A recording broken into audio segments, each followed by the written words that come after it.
तारीख है 10 अक्टूबर 1966। रिकॉर्ड चला है, तू प्यार का सागर है, तेरी एक बूंद के प्यासे। बूंद के प्यासे हम ये भक्त गाएंगे या बच्चे गाएंगे? ये भक्तों का गीत है। जब प्यार का सागर है तो बूंद के प्यासे क्यों, बूंद क्यों चाहिए? सागर में ही गोता लगा जाओ ना। बच्चों ने गीत की लाइन सुनी। गीत तो बनाया हुआ है आसुरी संप्रदाय का। कौन सा संप्रदाय? आसुरी संप्रदाय। जब है ही आसुरी संप्रदाय तो प्यार कितना पाया होगा? है भरपूर प्यार तो पा नहीं सकते, क्योंकि आसुरी संप्रदाय है। भगवान का प्यार किसको मिलता है?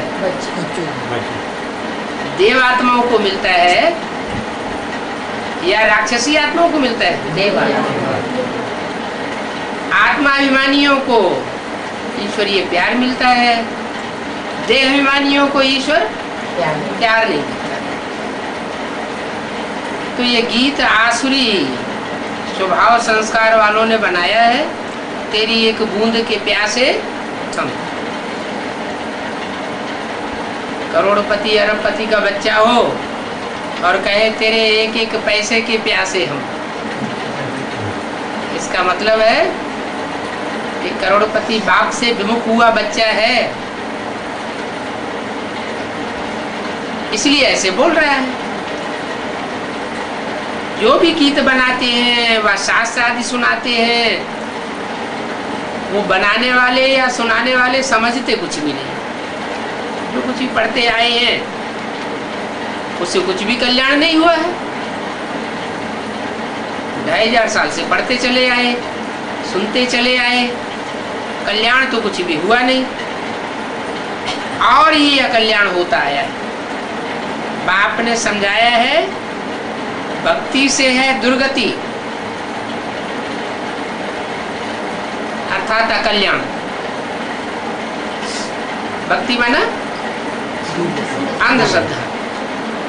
अंधश्रद्धा पूर्वक जो भी कार्य बिना समझे किया जाए वो भक्ति की लिस्ट। अकल्याण होता है, सर्व का अकल्याण करते ही आते हैं,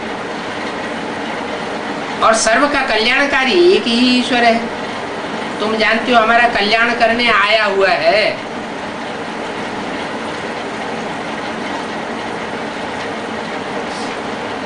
दुनिया ने तो अकल्याण किया। दुनिया में बहुत से बड़े बड़े महात्माएं, संत, धर्मपिताएं आए, लेकिन अकल्याण किया। अभी बाप आया हुआ है कल्याण करने, कल्याण का रास्ता बताए रहे हैं। सीधा सीधा कल्याण नहीं करते हैं। क्या करते हैं? कल्याण का रास्ता बताते हैं। खास भारतवासियों का और आम सारी दुनिया का कल्याण करने वाला बाप है। क्यों? खास भारतवासियों का क्यों? उससे खास लगाव है क्या? भारतवासियों से इसलिए लगाव है कि भारतवासी प्योरिटी को महत्व देते हैं, अव्यभिचारी वृत्ति को महत्व देते हैं। और विदेशियों से लगाव इतना ज्यादा क्यों नहीं है? क्योंकि वो व्यभिचार को बढ़ावा देते हैं, इम्प्योरिटी को बढ़ावा देते हैं। तो आम सारी दुनिया का भी कल्याण तो करना ही है। माना विदेशियों को कितना भी समझाओ, लेकिन वो व्यभिचारी वृत्ति को छोड़ने वाले नहीं है। सतयुग में सबका कल्याण होता है। सुखधाम में तो सुख ही होगा ना, नाम ही है सुखधाम, तो दुख कहाँ से आया? ये तुम बच्चों की बुद्धि में है कि वहां सुखी सुख होता है। उन शास्त्रकारों की बुद्धि में तो है कि वहां भी हिरण्यकश्यप था, त्रेता में रावण था, तो उनकी बुद्धि में नहीं है, तुम्हारी बुद्धि में है। तुम पॉइंट्स धारण करते हो, परंतु बुद्धि में से पॉइंट्स कभी कभी खिसक जाते हैं, ठहरते नहीं हैं। क्यों खिसक जाते हैं? हाँ, आसुरी दुनिया वालों का, देह अभिमानियों का संग का रंग लगता है, खान पान का भी कुछ असर पड़ता है, तो अन्न दोष और संग दोष में आने से कुछ न कुछ लेस लग जाता है और पॉइंट्स बुद्धि में से खिसक जाती है। ऐन मौके पर याद नहीं आता, पूरी धारणा ही नहीं करते। माना जो पॉइंट्स सुने उस समय ज्यों का त्यों पूरा धारण करें, वो धारणा होती नहीं है। और धारणा न होने का कारण क्या बताया?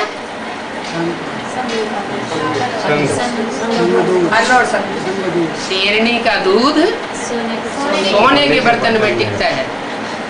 अगर थोड़ा भी मिट्टी का पात्र है तो जहाँ जहाँ मिट्टी है वहीं से निकल जाएगा। मिट्टी माना देह अभिमान, देह अभिमान जितना जितना मिट्टी का पात्र बना हुआ है, आत्मा जितनी देह अभिमान में व्यस्त है, खिंची हुई है, मिक्स हुई पड़ी है, तो वहां से ही लीकेज ज्ञान की होती है, पूरी धारणा नहीं होती।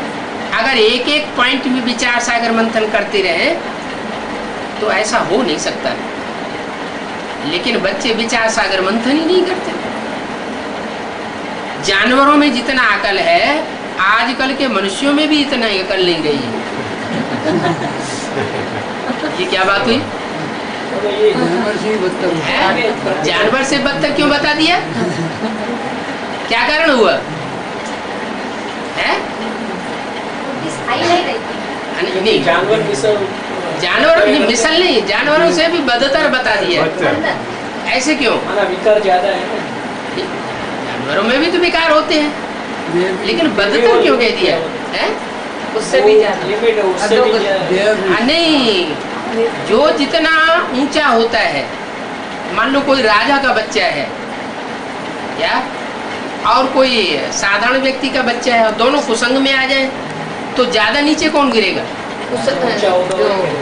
जो राजा का बच्चा होगा वो ज्यादा नीचे गिरेगा, उसमें पावर ज्यादा है ना। तो ऐसे ही यहाँ भी मनुष्य में बौद्धिक पावर ज्यादा है, तो बुद्धि का नाजायज फायदा उठा करके और ही ज्यादा जानवरों से भी बदतर हो जाता है। तो ये शेरनी के दूध के बारे में तो खाली हद में एक भेद, हद की भी बात है। हद में तो ऐसा ये प्राणी संग्रहालय के वैसे तो मिट्टी के पात्र में डालो, वो बहुत गर्म होता है। अच्छा है? तो कोई सोने के बर्तन तो नहीं होंगे? नहीं नहीं नहीं नहीं, सोने के बर्तन नहीं होंगे, लेकिन मिट्टी का भी नहीं होगा। कम से कम अच्छी मेटल तो होगी है। लेकिन यहाँ बताए मिट्टी का पात्र, माने देह अभिमान की मिट्टी जहाँ है वहाँ हाँ वो नहीं, बेहद में भी है। बाबा तो हद में भी बोलते हैं, हद में भी, बेहद में भी बोलते हैं। जो बेहद के बच्चे हैं वो बेहद की बात भी उठाते हैं, और हद की दुनिया में तो सब है ही है। तो जानवरों में जितना अकल है, आजकल के मनुष्यों में भी इतना अकल नहीं है। जानवर घास खाता है तो उगारता रहता है ना,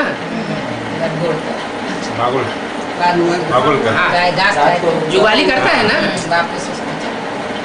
तुमको ये भोजन मिलता है, ये ज्ञान का भोजन मिलता है, ज्ञान की घास मिलती है, ज्ञान का दूध मिलता है, तो उगारना चाहिए ना।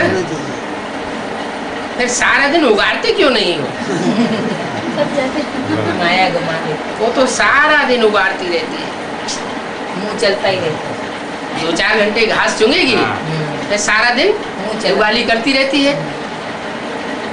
ये तुमको कितना ज्ञान का घास मिलता है, योग और ज्ञान, उस पर विचार सागर मंथन करते रहना है। जिनको सर्विस का शौक नहीं है वो विचार सागर मंथन नहीं कर सकते।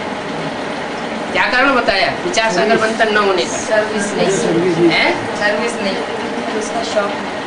जितना जितना दूसरों को सुनाएंगे उतना अपना अपना बुद्धि का मंथन जास्ती चलेगा, और मंथन बुद्धि का जास्ती चलेगा तो ज्ञान जो है बढ़ेगी। नहीं, ज्ञान में से मक्खन निकलेगा।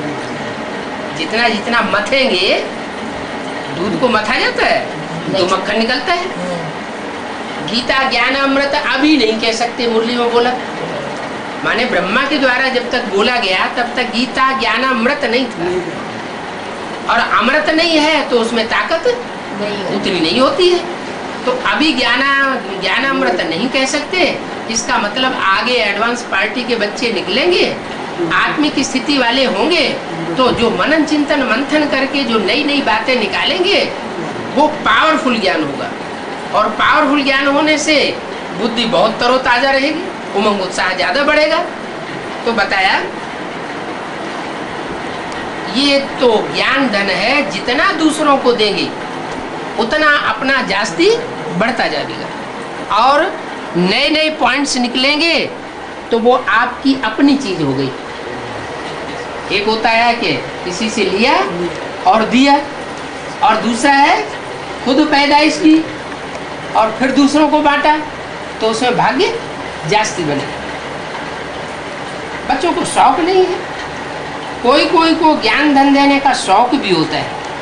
गौशाला में मनुष्य जाकर गऊओं को घास आदि देते हैं, वो भी समझते हैं बाप तुमको ये ज्ञान घास खिलाते हैं, इन पर विचार सागर मंथन करते रहेंगे तो खुशी में रहेंगे और तुमको सर्विस का शौक बढ़ेगा।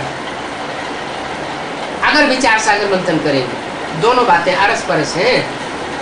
विचार सागर मंथन करेंगे तो क्या फायदा होगा? सर्विस का शौक बढ़ेगा, दूसरों को सुनाए।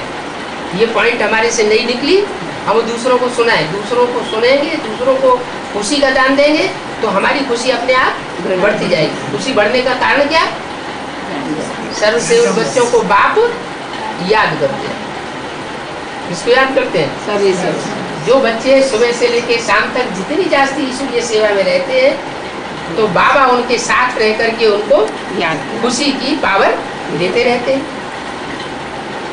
दुनिया भगवान को याद करती है, याद करने से शक्ति मिलती है, खुशी बढ़ती है, हल्कापन आता है। और भगवान जिन बच्चों को याद करे तो उनका तो बहुत नशा चढ़ेगा। तो इन बातों पर विचार सागर मंथन करते रहेंगे, बहुत खुशी में रहेंगे, सर्विस का शौक बढ़ता रहेगा। कोई लोटा भर लेते हैं, फिर कोई बूंद ले लेते हैं। विचार सागर मंथन न किया तो क्या लिया? बूंद ले लिया। स्वर्ग में तो चले जाओगे क्या?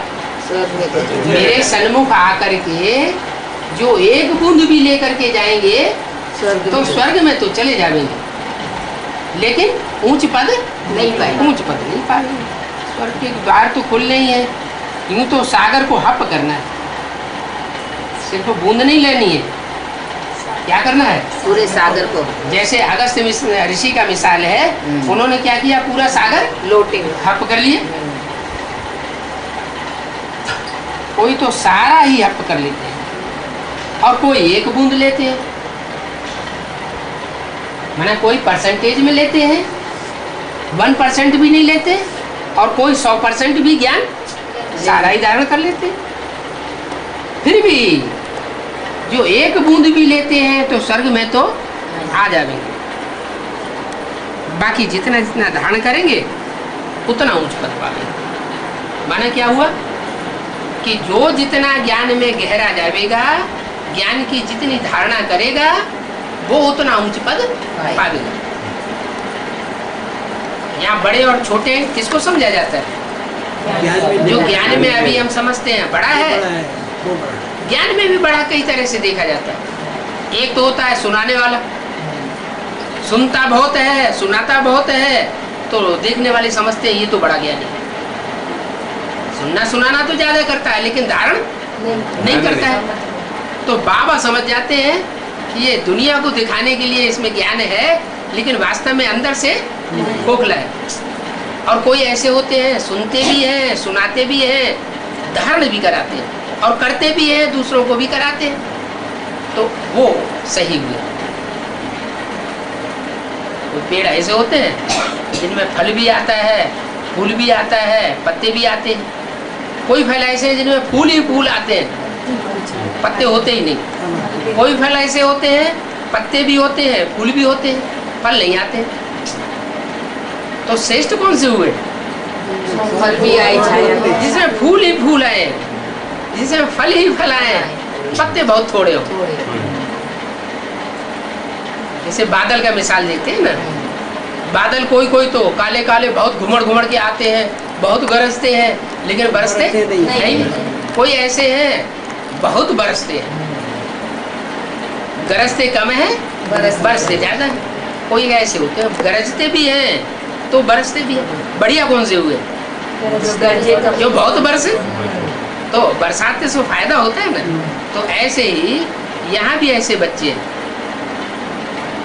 गजगोर बहुत मारेंगे, हमने इतना ज्ञान सुनाया, हमने इतनी सेवा की, तो मुख से बोलने से वो ताकत कम हो जाती है। बोलना कम और करना ज्यादा। तो जितना जितना धारणा करेंगे, सुनने सुनाने से ऊंचा पद पर नहीं पावेंगे, समझने और समझाने से उतना ऊंचा पद नहीं पावेंगे। कैसे पावेंगे? जितनी धारणा करेंगे उतना ऊंच पद पावेंगे। बाकी स्वर्ग में तो एक बूंद से चले जाएंगे। मनुष्य मरते हैं तो उनको गंगा जल की बूंद दे देते हैं।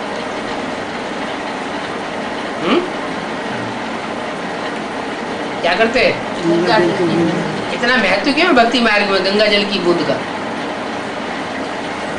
है? अरे ज्ञान तो गंगा थोड़ी सुनाती है।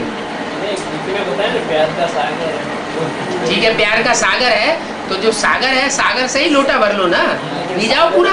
सागर मिला नहीं तो बूंद से, सागर नहीं मिला तो बूंद से लिया नहीं सर। गंगा जो है जिसको सर के ऊपर चढ़ाया गया है, वो सर के ऊपर बच्चों को उनको चढ़ाया जाता है जो बहुत प्यारे बच्चे होते हैं, बहुत सर्विसेबल बच्चे होते हैं। तो जरूर गंगा ने बहुत सर्विस की होगी, इसलिए बाबा ने हमारे प्यार के उसको सर के ऊपर धारण कर लिया है। तो बच्ची ना तो धारण किया हुआ है। इससे ये साबित हुआ कि वो बच्ची में प्योरिटी की पावर ज्यादा है। उस प्योरिटी की पावर के आधार पर वो जिसको जिसको ईश्वर का ज्ञान सुनाती है, वो ज्ञान उनको असर कर जाता है। तो गंगा जल की बूंद का कितना महत्व है। कोई घर में सदैव गंगा जल पीते हैं, क्या ज्ञान तो ईश्वर आकर के देता है, लेकिन महत्व तो गंगा जल का इतना जास्ती क्यों है? क्योंकि ईश्वर जिस तन में आकर के ज्ञान देता है वो तो पुरुष तन है, और पुरुष तन सारे दुर्योधन दुशासन है, इसलिए उनका इतना महत्व नहीं है। गंगा जल का जास्ती महत्व। तो क्या बनना चाहिए? ज्ञान गंगा बनना चाहिए ना। ऐसे तो पार्वती भी बैठी है, वो गोदी में बैठी है नीचे, और गंगा जी कहाँ बैठी हुई? सर के ऊपर बैठी हुई। और भगत कहाँ बैठे हुए? नीचे बैठे हुए। तो ज्यादा श्रेष्ठ कौन सी हुई? जो सर नीचे के ऊपर, जो सर के ऊपर बैठी वो बहुत श्रेष्ठ हुई। तो कोई घर में सदैव गंगा जल पीते हैं, कितना पीते होंगे? गंगा तो बहुत ही रहती है, उनको तो कोई हप कर ना सके। तुम्हारे लिए गाया हुआ है, सागर को हप कर लिया। क्या? तुम्हारे लिए माने बाबा के सामने कोई बच्चे हैं, भले इमर्ज करके बाबा अपने सामने रखा हुआ है, उनके लिए बोला कि तुम्हारे लिए तो ये प्रसिद्ध है क्या कि सागर को हप कर लिया। तो ज्ञान सागर के नजदीक आ जाते हैं, जो नजदीक आएंगे तो हप करेंगे। जास्ती सर्विस करते हैं, नजदीक आ जाते हैं तो वो माला में पिरो जाते हैं। नजदीक नहीं आते, सर्विस जास्ती नहीं करते। कौन सी सर्विस?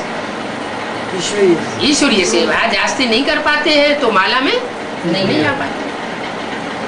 जितना जितना जो हप करते हैं और दूसरों का कल्याण करते हैं, वो पद भी ऊंचा पाएंगे। जितना कल्याण करेंगे उसकी निशानी क्या होगी? खुशी बहुत बढ़ेगी, हल्कापन बहुत आएगा। दूसरों को ज्ञान सुनाने से अपने अंदर हल्कापन भी आएगा और खुशी भी चढ़ेगी। और अगर कोई कोई ऐसे होते हैं बहुत सुबह से शाम तक सेवा करते हैं और शाम को मुंह लटक जाता है। इसका मतलब उन्होंने सेवा तो की, लेकिन अगर खुशी का मेवा नहीं मिला तो उन्होंने जरूर कहीं न कहीं स्वार्थ पूर्वक सेवा की है, डिस सर्विस की है, वास्तव में सर्विस नहीं की। धनवान को तो बहुत खुशी होती है कि हमको तो बहुत धन है। यहाँ कौन से धन की बात है? यहाँ जिनके पास जास्ती ज्ञान धन की धारणा होगी उनको जरूर खुशी रहेगी। हम दान कर सकते हैं, इनके पास तो है ही नहीं, तो दान कहाँ से करेंगे? हम तो दान धर्म भी कर सकते हैं। बड़े बड़े दानी होते हैं, कॉलेज, धर्मशाला, मंदिर आदि बनवाते रहते हैं। यहाँ तो तुमको मिलते हैं अविनाशी ज्ञान रतन।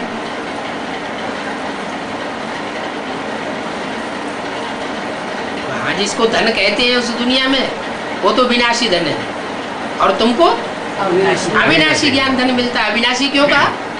सतयुग में ये ज्ञान रह जाएगा क्या? फिर अविनाशी काहे के लिए? जब सतयुग में रहेगा ही नहीं तो अविनाशी क्यों?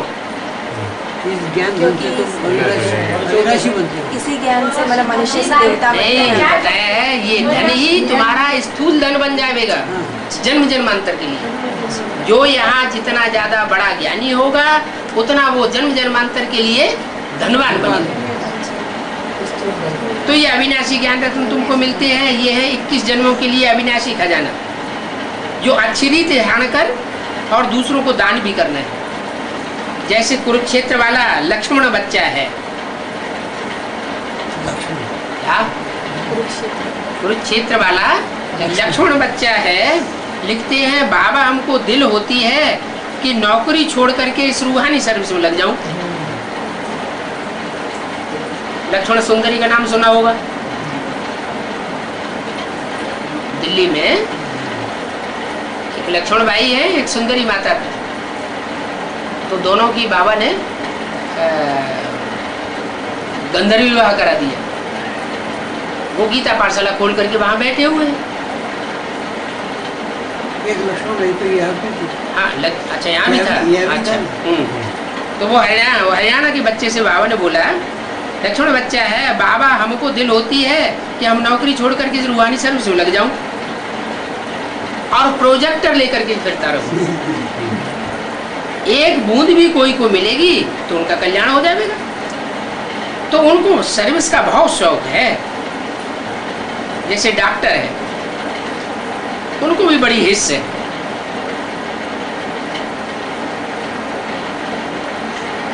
कोई डॉक्टर बच्चा होगा तो उनको बोला इनको भी बड़ी हिस्से है। हर एक की अवस्था को बाबा जान लेते हैं।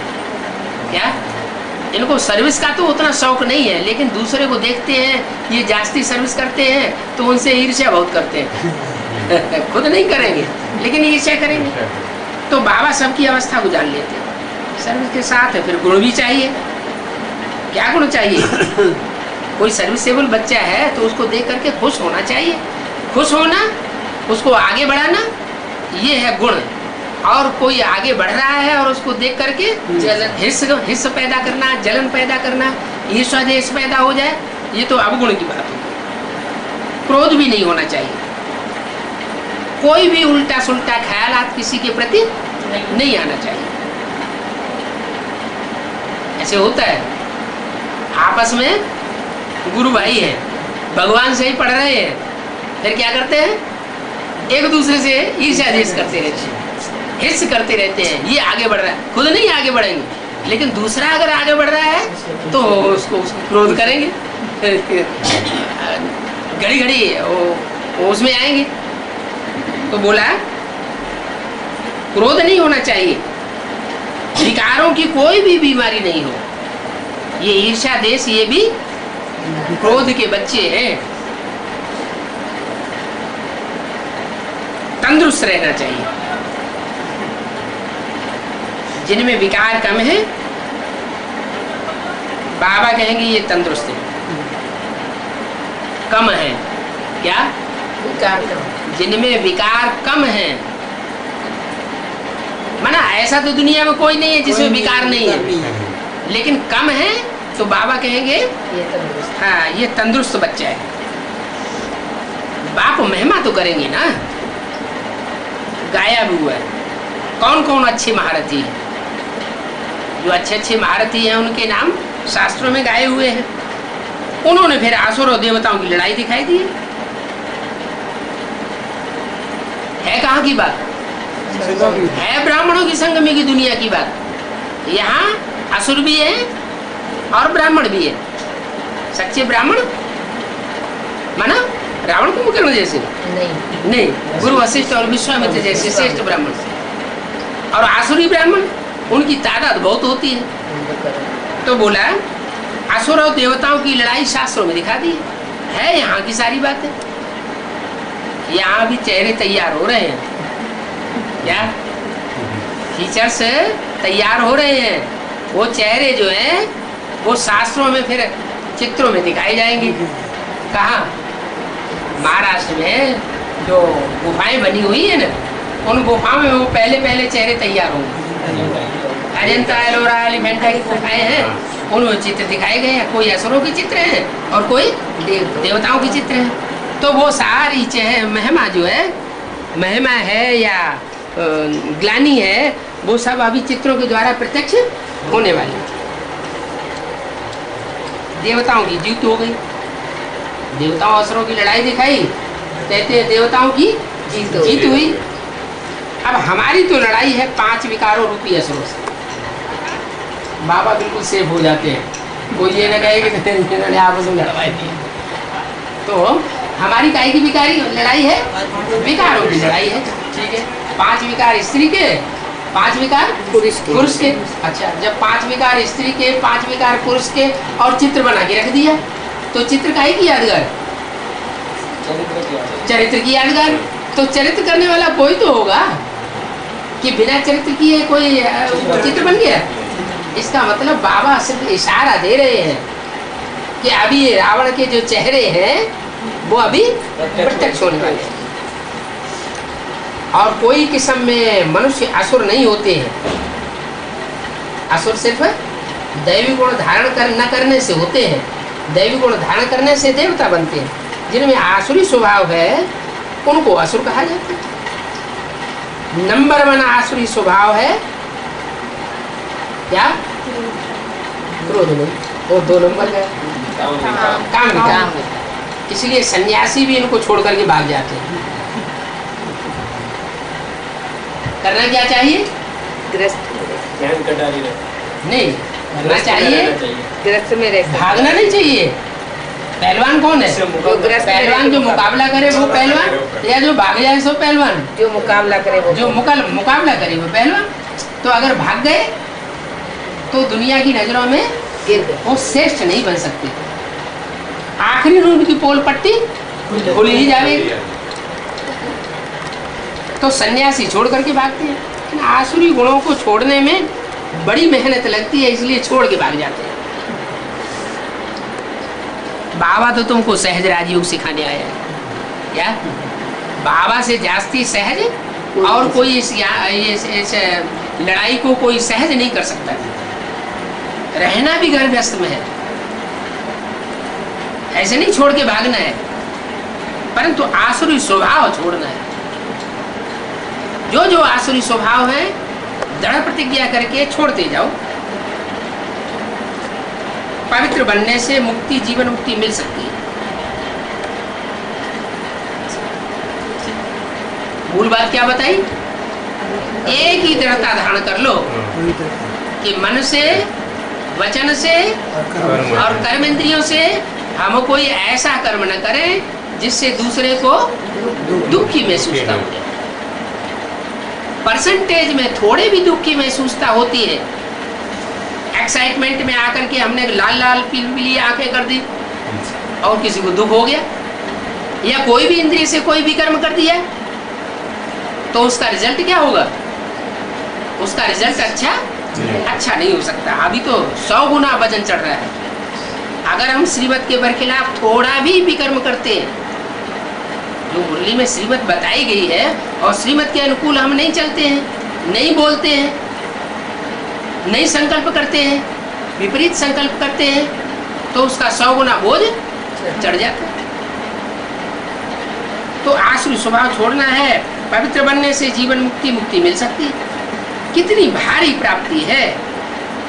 वो तो गड़बाड़ छोड़ जाते हैं, उनको प्राप्ति कुछ नहीं होती। क्यों? क्योंकि गड़बाड़ छोड़ा तो दुख दिया ना, क्रोध आ गया, हमें नहीं चाहिए। कहा तो उनको स्वीकार किया, उनकी जिम्मेवारी ली, और जिस चीज की जिम्मेवारी ली फिर उसको छोड़ देना, ये तो कायरता हो गई। ना उनका योग है, ना उनका ज्ञान है। क्यों? सन्यासी के पास ज्ञान क्यों नहीं है? क्योंकि ज्ञान तो एक ईश्वर से आता है, और वो कौन सा ज्ञान पर सुनते पढ़ते हैं? वो तो शास्त्रों का ज्ञान सुनते पढ़ते हैं। अनेक मनुष्यों का लिखा हुआ, अनेक मनुष्यों का बोला हुआ ज्ञान सुनते हैं। तो वो तो अनेक मुखों का ज्ञान रावण का ज्ञान हो गया। भक्ति आती है रावण से और ज्ञान आता है एक शिव बाबा से। तो उनको मुक्ति, जीवन मुक्ति नहीं मिल सकती। उनका योग भी नहीं है, उनका ज्ञान भी नहीं। बाप से विपरीत बुद्धि है। कैसे? बाप जो योग सिखाते हैं उससे वो विपरीत योग सिखाते हैं। बाप कहते हैं मन का, वाचा का, कर्मेंद्रियों का एक से संबंध जोड़ो, और वो क्या कर देते हैं? वो योग सिखाते हैं तो भी क्या करते हैं? पहले आंखों से हमसे दृष्टि। तो जात जाति के पुरुष, जात जाति की स्त्रियां, कन्याएं, माताएं बैठ करके जात जाति के पुरुषों से दृष्टि का योग लेने लगे। अब आंख कोई इंद्रिय नहीं है क्या? आंख भी तो क्या है? सबसे बड़ी देखा, आंख भी तो इंद्रिय है ना। आंख इंद्रिय है तो इंद्रियों का व्यभिचार हुआ, और वो इंद्रियों का व्यभिचार बढ़ेगा तो वाइब्रेशन जो है वो उल्टे नहीं चलेंगे। आंख जो है वो सबसे जास्ती धोखा देने वाला अंग है। सबसे जास्ती धोखा देने वाले अंग से ही अगर हम विचार करेंगे तो दुनिया तो बड़ी जल्दी पतन के गर्त में गिरती जाएगी। तो वो विपरीत बुद्धि है। कौन? वो साधु सन्यासी, चाहे बाहर की दुनिया के हो, चाहे ब्राह्मणों की दुनिया के हो, वो योग नहीं सिखाते हैं, वो भोग करना सिखाते हैं। बाप आकर के असली राजयोग सिखाते हैं। इन चित्रों में कितनी अच्छी अच्छी बातें हैं, समझाने की बड़ी अच्छी अच्छी बातें हैं। किन चित्रों की तरफ इशारा करती थी? लक्ष्मीनारायण का चित्र रखा रहता था, त्रिमूर्ति का चित्र बाजू में रखा रहता था, और बाबा उनकी तरफ इशारा करते थे कि इन चित्रों में कितनी अच्छी अच्छी बातें हैं। अभी वो चारों चित्र उड़ाई दिए, और देखो इस कमरे में से भी उड़ाई दिए। क्यों भाई? एडवांस पार्टी में पुराने चार चित्र नहीं मिल रहे? बनाने क्या, बने हुए रखे हैं वो तो लाए हैं, लेकिन अभी बनाना है। फ्रेमिंग करने में कितनी देर लगती है? अलबेलापन ये भी छठा विकार है। हमने ना समझाना हमारे अंदर नहीं था, इतना नए थे तो समझ भी देनी चाहिए ना। कोई बोले कि समझाओ तो थोड़ा हम कम थे। अच्छा इसलिए अभी समझ आए तो हमसे बनवाना रख दिया है। थोड़ा बहुत समझाओ, बाद में कह दो कि हम दूसरी बहन को बुलाएंगे, होशियार को, सरिता को बुला लो, उसको समझा दो। समझ भी होनी चाहिए। चित्रों को तो लगाओ। बनवाना तैयार रख दिया है। अच्छा बाबा आप समझा सकते हैं अभी समझा दिया। समझ पड़े तो देवे, कुछ नहीं तो ऐसा लगता कि क्या करेगा। तो देखो इन चित्रों में कितनी अच्छी अच्छी बातें समझाने की है। वो मनुष्य तो सिर्फ चित्रों का शो करते हैं। क्या दिखावे के लिए? कौन से मनुष्य हैं? वो मनुष्य कौन से मनुष्य जिनकी ये शुरुआत से बात होती चली आ रही है? वो आसुरी मनुष्य जो है वो चित्रों का सिर्फ शो करते हैं, उनको गहराई से समझाते नहीं। समझाते भी है तो बस ये ब्रह्मा, ये विष्णु, ये शंकर, ब्रह्मा द्वारा स्थापना, विष्णु द्वारा पालना, शंकर द्वारा विनाश। ये तीन देवताओं का ज्ञान हो गया। चार युगों का ज्ञान समझाएंगे सृष्टि चक्र में। सतयुग, त्रेता, द्वापर, कलयुग, संगम युग, फिर सतयुग, त्रेता, द्वापर, ये चक्कर घूमता रहता है। तो उनको समझाना आता ही नहीं। उन्होंने ली है बूंद और तुमने लिया है सागर का सागर, सारा ही हप कर लिया। वो ब्राह्मणों की दुनिया में तो अभी ये भी पता नहीं है कि ये 4 चित्र भी थे। अब तो बिल्कुल उन्होंने बाबा लोगों को तो मालूम ही नहीं है, उनको तो बताते मालूम ही नहीं है। हैरान होते हैं। नए नए निकल रहे हो। हम किसी को बोलते हैं 30 बाय 40 का चित्र तो हैरान हो। बोला था हमारे तो घर बोला आपने आते देखा ही नहीं है, बाबा। स्टाफ वाले बोले। हमारे घर आते पूछते ये चित्र तुम कहाँ से लाए? कहाँ से पाए? कहाँ से? कहाँ से लाए हो भैया झूले चित्र? हमने तो देखो देखे ये लिखा है ब्रह्मा कुमारी आश्रम, नहीं, अब नहीं मिलते हैं ना इसलिए। उसमें तो नीचे छपा हुआ है ब्रह्मा कुमारी ईश्वरी विश्वविद्यालय। कोई सेंटर से देता ही नहीं है। अब देते ही नहीं है वहाँ तो, माउंट में नहीं देते। तो देखो चित्रों का वो शो करते रहते हैं। तुम चित्रों को सिर्फ शो नहीं करते हो, तुम क्या करते हो? बता तुम चित्रों को समझाते हो। और सिर्फ जड़ चित्र ही नहीं समझाते हो, चैतन्य मूर्ति का चित्र जो तुम उनको जड़ चित्रों को ही समझाते रहो, नहीं, तुम चैतन्य चित्रों के बारे में भी बताते हो कि ये ब्रह्मा है, ये विष्णु है, ये शंकर। इसलिए बाबा ने मुरली में बोला है तीनों चित्रों को एक्यूरेट बनाओ। एक्यूरेट चित्र बनावेंगे तो समझाने में तुमको आसान हो जाएगा। तो सिर्फ चित्र देखने के लिए देखो कितने जाते हैं। ये चित्र भी एक्यूरेट तो नहीं है, इसको भी मॉडिफाई करनी पड़ेगी। बिल्कुल होना चाहिए। बाबा इनने एडवांस में तो मालूम है क्या बनाया है, इसमें वैष्णो देवी का हाँ और इधर ब्रह्मा का, इधर हाँ, ऐसा बनाया है हाँ। जीव चित्र। बीच में वैष्णो देवी, हाँ तो ठीक तो है, हाँ ऐसे बनाया तो गलत तो नहीं। वो ठीक है, हाँ, लेकिन ऐसे बनाया। हाँ, वो मास्टर शंकर दूसरा कोई बना हुआ है। वही मैंने बताया ऐसे ना, बोलते हैं। मास्टर शंकर दूसरा है। मास्टर शंकर मैंने आपको हाँ, तो बताया ना वही है। वो चित्र बनाते हैं सिर्फ, हाँ। लेकिन यहाँ समझाने की बात है, हाँ। बनाए भी और फिर साथ में समझाए भी। समझाने का मतलब बाबा ने प्रूफ प्रमाण दे करके बताएं हाँ। कि ये इस तरह ब्रह्मा है, हाँ। ये विष्णु है और ये शंकर है। कैसे वो खुद शंकर बन जाते तो हैं। वो सिर्फ चित्र देखने के लिए जाते हैं, फायदा कुछ भी नहीं है। हाँ। सिर्फ देखने से फायदा नहीं। होता ही नहीं, समझ में भी तो आना चाहिए। यहाँ तो इन चित्रों का बड़ा भारी ज्ञान है। क्या? चित्रों का भाई इन 4 चित्रों में ही दुनिया की सारी नॉलेज समाई हुई है।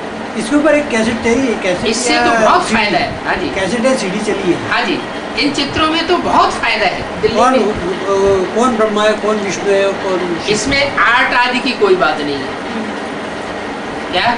कला की कोई जरूरत हाँ, आजकल तो ढेर के ढेर चित्र माया की मत में बनाए, उनमें बहुत कलाकारी दिखाई है। यहाँ आर्ट आदि की कोई बात नहीं है, ना कोई बनाने वाले का नाम आदि है। क्या? जो 4 चित्र हैं उनमें बनाने वाले का कहीं नाम लिखा है? नहीं। और जो नए नए छोटे छोटे चित्र हैं उनमें सब में रमेश हुआ है, रमेश रमेश कहीं छोटा छोटा जरूर लिखा हुआ है। किस चित्र बनाए? हाँ, जितने भी चित्र बनाए हैं उनमें सब में बनाने वाले का नाम दे दिए। यहाँ तो बनाने वाला कौन है, बनवाने वाला कौन है? वही बनाने वाला, वही बनवाने वाला। निर्मल शांता देवी की वो जीवन के अनुभव की किताब निकली है। हाँ, वो उसमें मालूम है बाबा को। एक बात स्पष्ट हो गई कि सेवाग्राम उस वक्त थे। थे ना? लिया है ये बाबा बालक बाबा की किताब बनाई है, उसमें भी बताया है हाँ। कि बाबा का भागीदार था। तो उसमें लिखा है कि जो कलकत्ता में जो बिल्डिंग थी हाँ। उनकी दुकान की, हाँ जी, वो उसका फोटो दिया नाम है। भी वो बताया। दिया है, और नाम भी है पहली अभी मंजिल उधर। पर दुकान की, तो वो फोटो ओरिजिनल फोटो नहीं दिया है अभी। नहीं इसमें आया है। बाबा ने मुरली में बोला है इन 3 आदियों के पास उनका फोटो भी है। पर बाबा उन बच्चों किताब में तो दिया है। किताब में दिया है। ओरिजिनल फोटो नहीं है। किताब में फोटो नहीं दिया पर है। वो नाम क्यों लिखा हुआ है? उसके ऊपर नाम बाबा लिखा नाम हुआ है। लिखा हुआ है। वहाँ पर इतना लिखा हुआ है कि किताब में जो नाम वो फोटो दिए हुए हैं वो विश्व किशोर का फोटो दिया हुआ है, हाँ। आनंद किशोर का फोटो हाँ। दिया है, सबके नहीं। फोटो दे दिए। पर बाबा का लेकिन जो नहीं दिया। मुख्य बताया उसका नहीं दिया। उसका वो फोटो नहीं सेवाग्राम में फोटो नहीं दिया। दिया। हाँ, उसका नहीं नहीं वो नहीं दिया। लेकिन बाबा ने मुरली में बोला है हाँ। कि वो जो बच्चे बहुत अच्छे अच्छे बच्चे थे, हाँ, ज्ञान हो जाते। हाँ, मम्मा बाबा हम को समझते ज्ञान ही देते आगे थे। निकलेंगे। उनका फोटो भी दीदी इनके पास, बच्चियों के पास है। दादी को मालूम है, ऐसा बोला है। हाँ, दादी उनके बारे में जानती हैं सब कुछ, बोला सारी हिस्ट्री जानती है, लेकिन बताती नहीं तो है। दादी को माने दादी नहीं बता सकती। नहीं बताती, क्यों? क्योंकि अगर उनके बारे में भेद खुल गया तो दीदी दादियों का सारा सब खुल खुला हुआ ही है जाएगा। ना, सारा राज खुला हाँ है। जी। पर बाबा इनके पास तो एडवांस का नॉलेज तो पहुंच तो गया ही है। उसमें सेवाग्राम का जो उल्लेख करते हैं वो सेवाग्राम का निर्मल शांता देवी ने अभी क्लैरिफिकेशन किया है। तो क्यों तो किया? वो भागीदार था और नहीं। वो ईमानदार था, ऐसी सब बातें तो लिखी हुई है। हाँ जी, हाँ जी। तो ये नहीं, जब बहनोई था तो श्रेष्ठ ही व्यक्ति होगा ना। तो जैसे खून होता है तो उनका कुछ कनेक्शन होता है कि नहीं? और जब निर्मल शांता आदि इतनी बढ़िया है तो उनकी माँ कितनी श्रेष्ठ होगी श्रेष्ठ होगी। है? तो उनके तो नाम आदि लगे हुए हैं। उन्होंने जो चित्र बनाए हैं उसमें तो उन्होंने नाम आदि दे दिए। टीचर्स बहनों में तो ऐसा बताते हैं कि जशोदा जो है ना वो राधा बनने वाली, ऐसा बताते हैं। प्रकाश मुंडाजी ने ऐसा बोला है। टीचर्स बहनों की जो भट्टी होती है ना उसमें बहनों ने ऐसा बताया कि जो जशोदा थी बताने से नहीं मान लेना चाहिए। हाँ वही बात। बताने के साथ साथ प्रूफ भी चाहिए। उसकी पूरी वो बायोडाटा होनी चाहिए। हमारा बाप बुद्धिमानों की बुद्धि है, बरोबर। तो जब हमारा बाप ही बुद्धिमानों की बुद्धि है तो बच्चे कैसे होने चाहिए? बुद्धिमान बच्चे होने चाहिए। तो बुद्धिमान वो जो सुनी सुनाई बातों में विश्वास न करे। हर बात का जो बुद्धिमान बच्चे होंगे वो हर बात का प्रूफ मांगे। बिना प्रूफ और प्रमाण के बुद्धिमान लोग मानने के लिए तैयार नहीं होते। तो बाबा जी माँ के वो फॉलो करता है, दूसरा चिल्लाता रहे, बोलता रहे भारत माता, इसलिए बाबा ने कहा तो वहाँ तो आर्टिस्ट को कितने इनाम मिलते हैं। ये तो नॉलेज की बात है। यहाँ कोई चित्र आदि की कारीगरी की कला की बात नहीं है, यहाँ तो ज्ञान की बातें हैं। कोई इतना समझते हैं, हाँ बाप को तो जरूर याद करना चाहिए। इतना कहा, इतना सुनाया, इतनी प्रजा बनी, और प्रजा तो बहुत अथाह बननी है।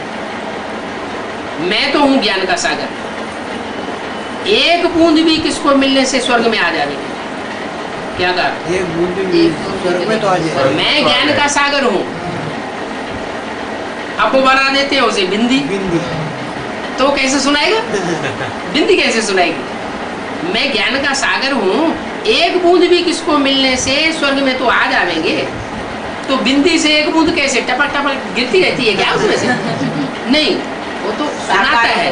और सुनने वालों में से जो एक बूंद भी धारण कर लेते हैं तो उनको प्राप्ति हो जाती है, स्वर्ग में आ जाते, वैकुंठ में आ जाएंगे, हाँ प्रजा बन जाएंगे। इसका मतलब यज्ञ के आदि में बहुत सी आत्माएं निकली, और किन्होंने सच्चाई को, कोई ने अच्छा सच्चाई से धारण किया और वो उस समय छोड़ करके चले गए, और दूसरों ने धारण नहीं किया। उन्होंने क्या किया? उन्होंने ब्रह्मा बाबा के प्यार लेने में लग गए। शिव बाबा की वाणी का उतना महत्व नहीं दिया, न पीयू की वाणी का दिया, और न बाद में ब्रह्मा के मुख से जो वाणी बोली उसका भी महत्व नहीं दिया। किस बात में महत्व दिया? मिट्टी के पात्र में ज्यादा महत्व दिया। तो कुखवंशावली हुए तो मुखवंशावली हुई, कुखवंशावली हो गई। तो जो कुखवंशावली हो गए वही रावण संप्रदाय ब्राह्मण हो गए। वो रावण संप्रदाय ब्राह्मण जो है, आसुरी संप्रदाय के ब्राह्मण परमात्मा से बूंद प्राप्त करते हैं, माना वहां जाकर के प्रजा बन जाएंगे, ऊंच पद उनको नहीं। वैकुंठ तो संभव ही है स्वर्ग। यहाँ भी ऐसे ही होगा। जिन्होंने यहाँ बूंद धारण की होगी वो वहां ऊंच पद थोड़े ही पाएंगे, और जिन्होंने बहुत कुछ धारण किया होगा वो राज परिवार में साथ साथ बैठेंगे।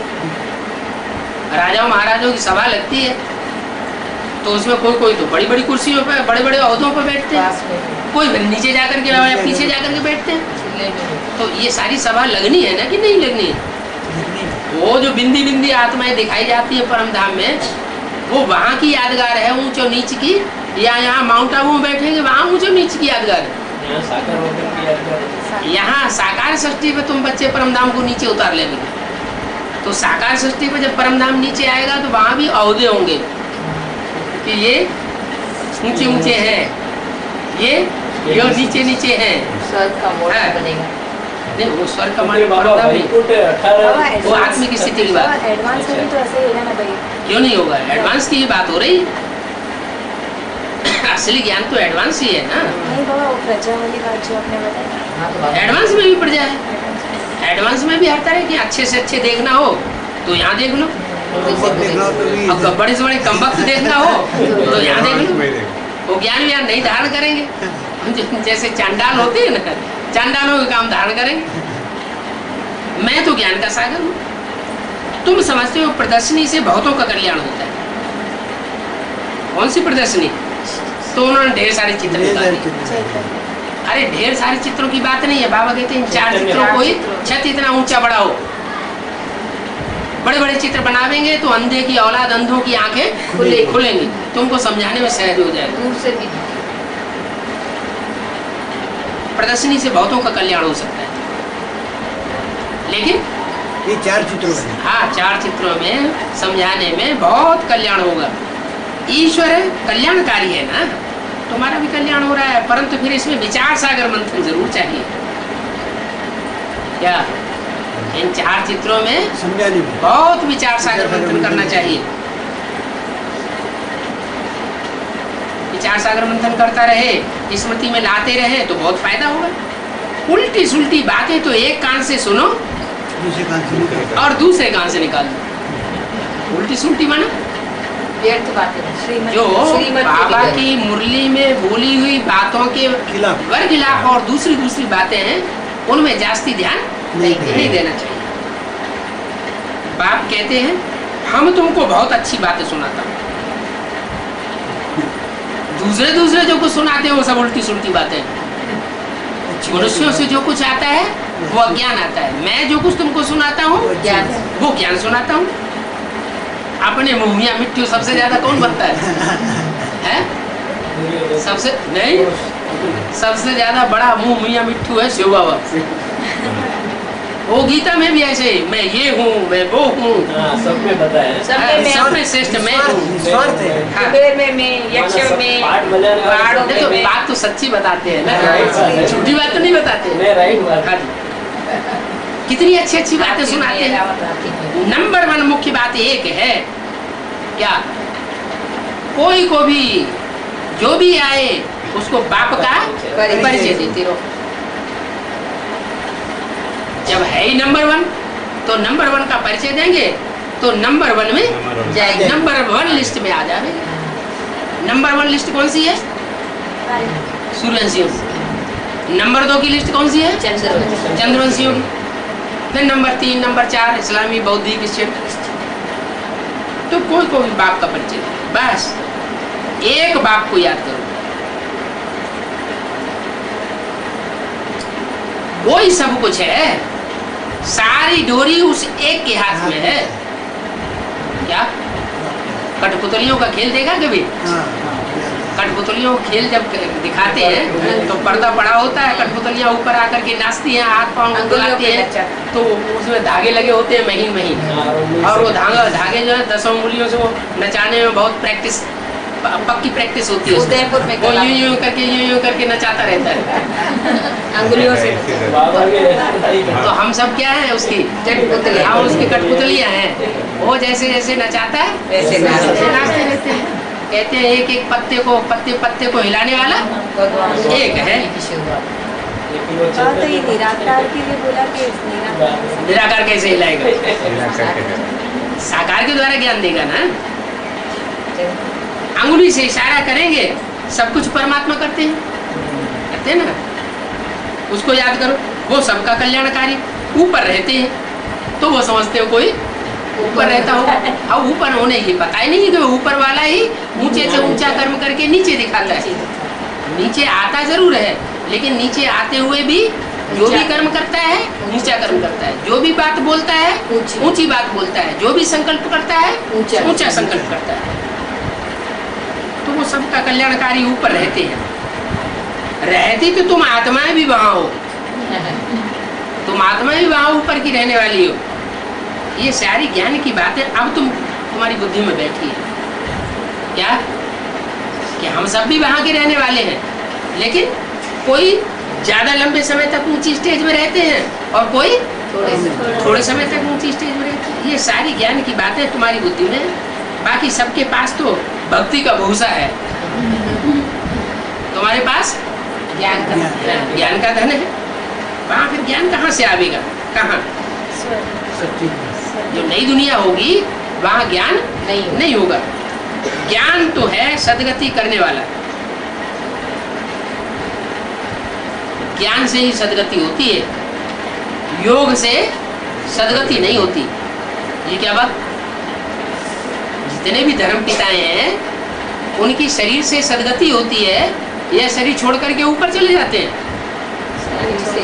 शरीर छोड़ करके ऊपर चले जाते हैं। तो जो शरीर छोड़ करके ऊपर चले जाते हैं उनको गति मिलती है। सदगति नहीं करते। सदगति उसे कहेंगे कि शरीर से जिंदा भी रहे इस दुनिया में, सुख भोगे दुख न भोगे। वो सदगति भी दो प्रकार की होती है। मन बुद्धि की एक सदगति वो होती है कि हम इस जन्म में ही पुरुषार्थ कर रहे हैं और इसी जन्म में इसी शरीर से हम ऐसी दुनिया में पहुंच जाएं जहां हम सुख भोगेंगे, दुख नहीं होगा। ये कंचन का है। जी हाँ, कंचन काया बनाने वाला। और दूसरी सदगति उनकी होती है, शरीर तो यहाँ छोड़ देंगे लेकिन अगले आने वाली जो नई दुनिया है उसमें जन्म ऐसे लेंगे शरीर के कि वो शरीर से सुखी रहेंगे लेकिन दुखी नहीं रहेंगे। तो ज्ञान से सदगति होती है। भक्ति है दुर्गति करने वाली, ज्ञान से सदगति होती है, भक्ति से दुर्गति होती है। तो फिर गति कैसे होती है? शरीर छोड़ सिर्फ योग करेंगे और ज्ञान बिल्कुल धारण नहीं करेंगे तो क्या होगा? गति होगी, सदगति नहीं होगी, दुर्गति भी नहीं होगी, गति हो जाएगी। मोक्ष मिलेगा मानस। मोक्ष, जैसे रावण को मोक्ष मिला। मोक्ष मिलेगा।